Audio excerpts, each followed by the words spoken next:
Welcome to Learning Made Easier, the podcast series for parents and teachers of children with challenges. Every episode gives you powerful and fun ideas and strategies to help kids learning.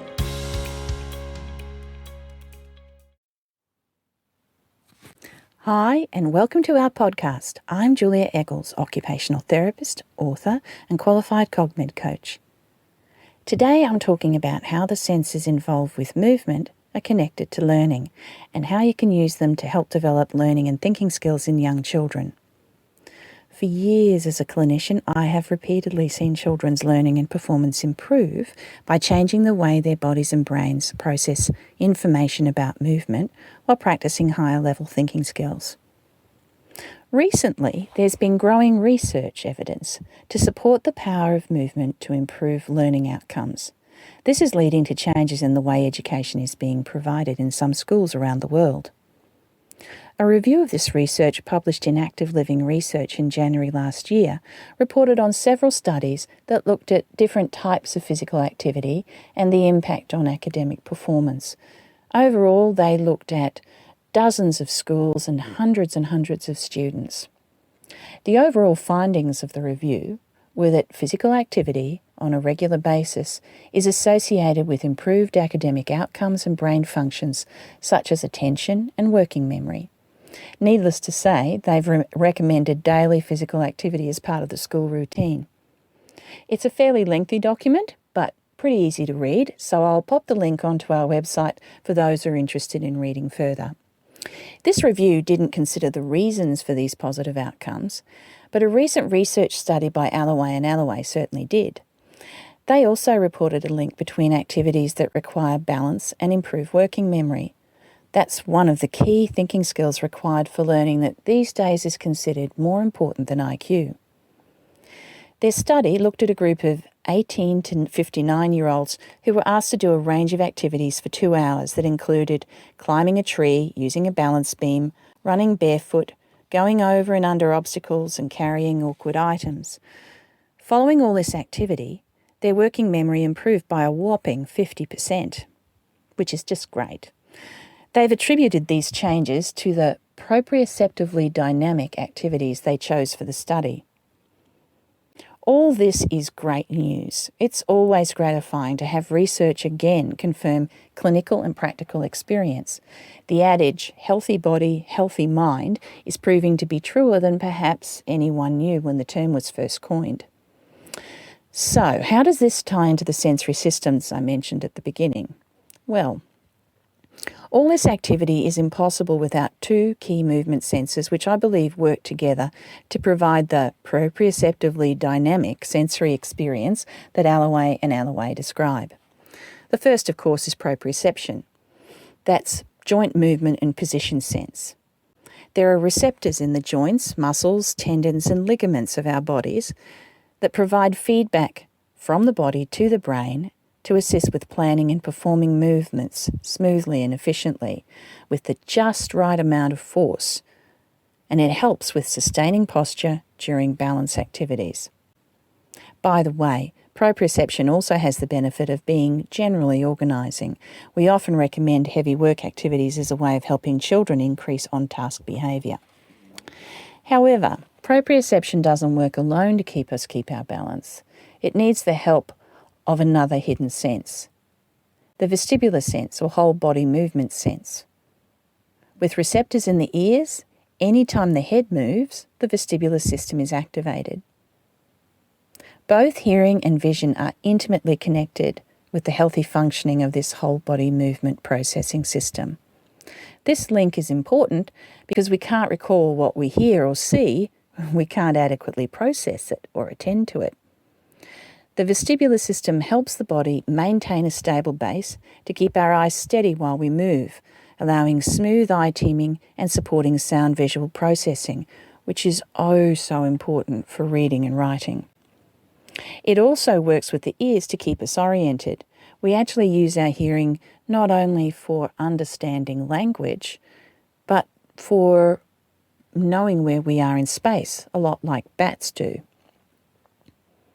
Our ideas about space and time are very much influenced and developed by the link between these systems. At the same time, the vestibular system also connects with and modulates the actions of several other centres in the brain that are responsible for managing attention, which is so important for the development of memory. And it also affects mood. It also feeds back to the body, influencing how the proprioceptors operate to help keep the body positioned and moving as it needs to.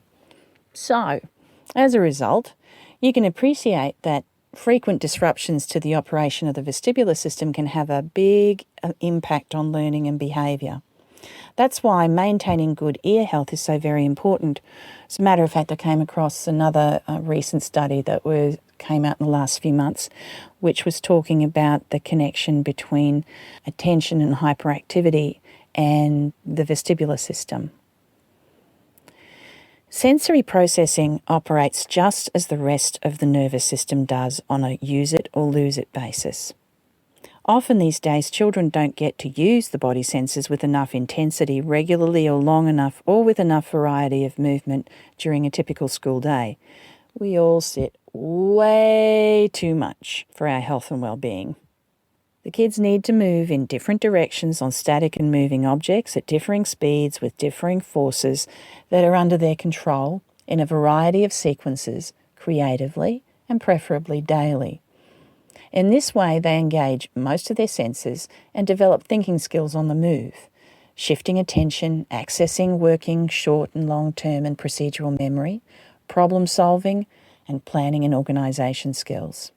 So, in order to develop thinking skills, the activities that we OTs usually recommend are those that engage the eyes, the ears, and the muscles and joints of the body together in tasks that extend children's thinking and problem-solving skills at the same time. Here's a short list of some of our favourites that you might want to think about including in your routine. Climbing, trees, playground equipment, anything that you think is safe enough for them to explore and use. Vary the type if you can.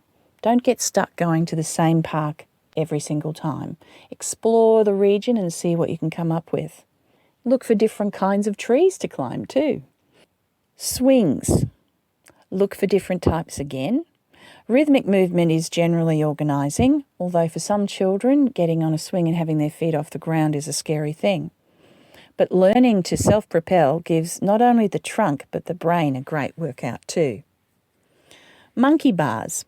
By 6 years of age, a child should be able to move across at least 6 bars using alternating hands to each bar independently.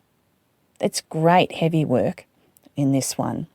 Wonderful to do before sitting down to do homework. Animal walks.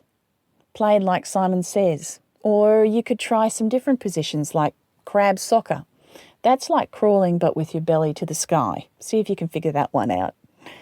Head-down activities such as wheelbarrow walking are great for the vestibular system and wonderful heavy work for the arms, shoulders and trunk. It really works a treat, and it's great before writing and fine motor activities as it gives the muscles that are really important for those tasks a good workout. Movement games with rules such as hopscotch, elastics and bat and ball games are brilliant. And lastly, obstacle courses, preferably ones they have input into developing. Lisa and I get positively creative with the games we come up with to work on moving and thinking skills together. For those listeners who are members of Kids Brain Boosters or Home Program Help, you'll find great activities in the games tagged Strength and Endurance, Balance and Coordination, Brain Bridging. Just check at the bottom of your sessions for the tags. So, in summary, the news is good. Moving bodies help learning brains. Increase movement opportunities and challenges to support improved thinking skills overall. If you have children in your care that resist these kinds of activities, it could indicate some underlying difficulties for which therapy could be beneficial. Depending on their issues, either OT or physiotherapy could be appropriate. You can find a link to a checklist that's helpful to determine whether there are any sensory processing difficulties with the vestibular system on our website. I hope that you found this podcast helpful, and until next time, as always, may your problems be small ones and your learnings be fun. Thanks for joining us today. If you enjoyed today's podcast, we invite you to www lifespanfundamentals.com to download our great free resources. Red Flags Are Waving, a guide to the signs for referral, and the 10 top tips for calming kids quickly.